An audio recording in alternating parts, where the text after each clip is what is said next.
kembali merambah ke semua kalangan, tak terkecuali anak-anak usia sekolah. Musik asli Indonesia ini memang mudah diserap karena ritmenya yang riang dan liriknya yang sebagian besar berisi tentang kehidupan masyarakat sehari-hari. Selain itu, dangdut ternyata seolah memiliki magnet bagi masyarakat dunia. Tak heran, beberapa negara pun akhirnya menyukai musik ini. Dan inilah 7 serba-serbi dangdut versi on the spot yang perlu Anda ketahui.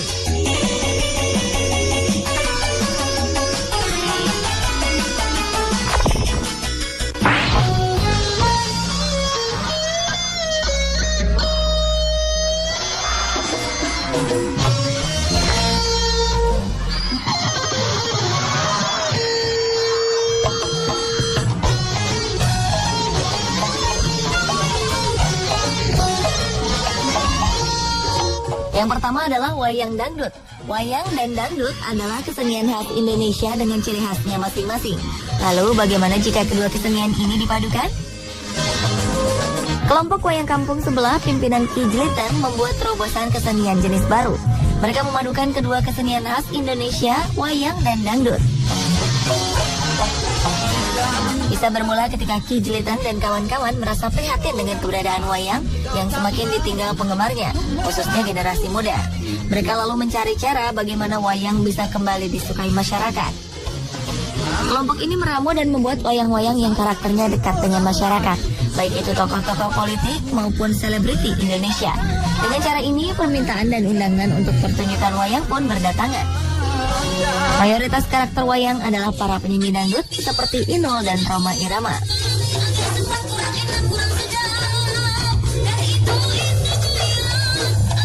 Tidak hanya karakter pada wayang saja, kelompok wayang kampung sebelah juga membekali diri dengan kemampuan bernyanyi dangdut dan memainkan alat-alat musik dangdut. Jadi, tak hanya melakonkan karakternya saja, namun juga mendalaminya.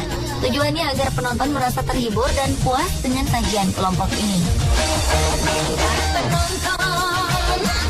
Bapak-bapak, ibu semua yang ada di sini, goyang yuk.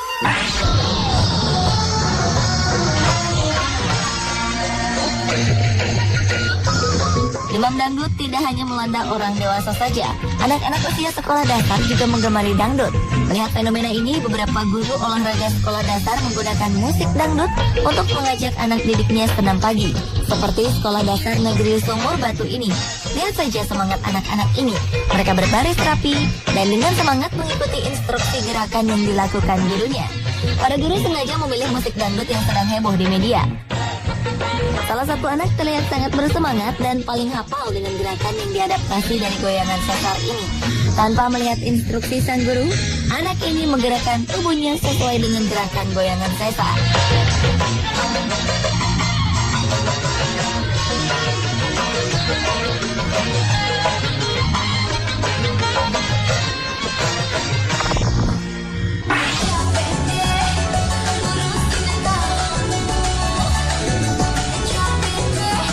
Siapa sangka musik dangdut ternyata bermanfaat untuk mengobati penderita stroke. Di Desa Pengebatan, Kecamatan Karanglewas, Kabupaten Banyumas, sebuah pondok membuka pengobatan alternatif dengan menggunakan pasir besi dan musik dangdut.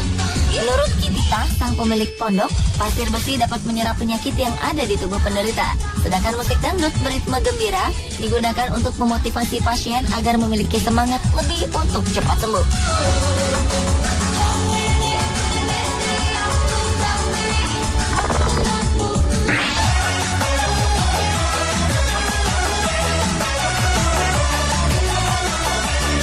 Masyarakat Indonesia yang tinggal di luar negeri berperan penting dalam mempromosikan budaya asli Indonesia. Salah satunya adalah masyarakat Indonesia di Amerika. Karena rasa rindu dengan tanah air, terlebih dengan musik dangdut khas Indonesia, mereka pun mendirikan kafe dangdut di Washington DC. Sebuah grup musik dangdut bernama Pesona Irama pun dibentuk untuk membawakan lagu-lagu dangdut di kafe ini. Uniknya, para personil Pesona Irama ternyata tak hanya orang Indonesia saja, ada juga orang Amerika yang tertarik dengan musik dangdut. Pengunjung kafe ini sebagian besar adalah orang Indonesia, namun tidak sedikit orang Amerika atau Trusi dari bangsa lain sengaja datang ke kafe dangdut ini dan memenuhi lantai dansa kafe untuk mencoba berjoget dangdut. Irama dangdut dan khas menarik perhatian para bule. Walaupun tidak semua mengerti dengan arti dari lirik lagunya, mereka tetap bisa menikmati musik dan lagunya.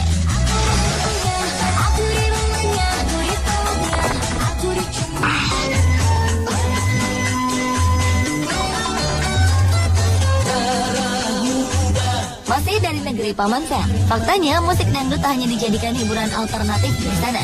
Beberapa cendekiawan Amerika bahkan memusatkan perhatian untuk meneliti musik dangdut. Keunikannya ini membuat dosen-dosen di Amerika tergila-gila, bahkan memasukkan musik dangdut menjadi salah satu mata kuliah jurusan musik di beberapa universitas di Amerika. Raja Dangdut Indonesia Rhoma Irama pun dikabarkan mendapat gelar profesor dari American University of Hawaii lantaran dianggap sebagai guru besar musik dangdut Indonesia. Dengan gelar ini, pencipta lagu Darah Muda ini sering mendapat undangan menjadi dosen tamu di beberapa universitas di Amerika. Tak hanya Bang Haji Rhoma Irama saja, penyanyi dangdut Ikke Nurjanah pun pernah diundang di salah satu universitas untuk membagi ilmunya di bidang musik dangdut.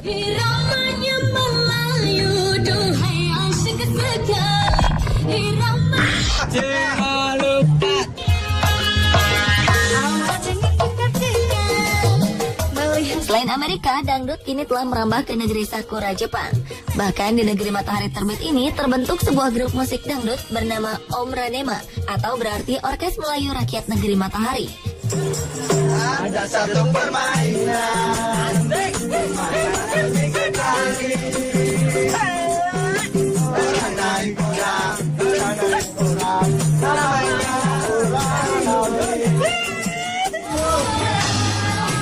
grup ini beranggotakan orang Indonesia dan Jepang. Mereka biasanya membawakan lagu-lagu dari penyanyi dangdut legendaris seperti Elvi Sukaesih, Rhoma Irama, Evi Tamala, Iis Sugiarto, dan nama-nama besar lainnya. Pecinta musik dangdut di Jepang biasanya menyebut aliran musik dangdut dengan sebutan J-dangdut.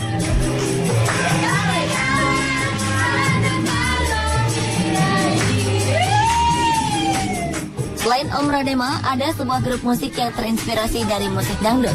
Grup ini bernama Drunk Girls. Lagu-lagu mereka memiliki congkok dangdut yang khas dan mendayu-dayu.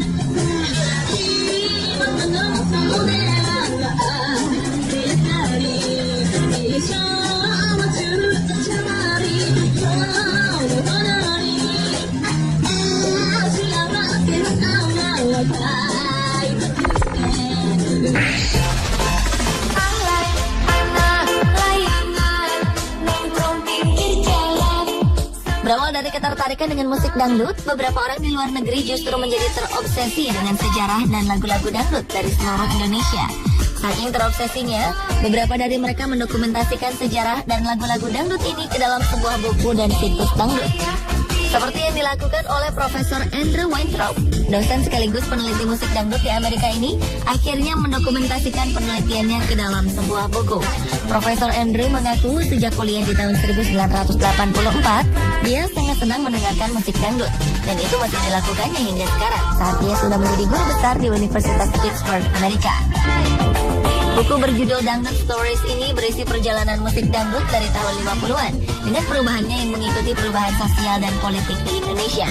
Buku ini dibanderol dengan harga $22 atau sekitar Rp250.000 dan buku ini laris manis di Amerika.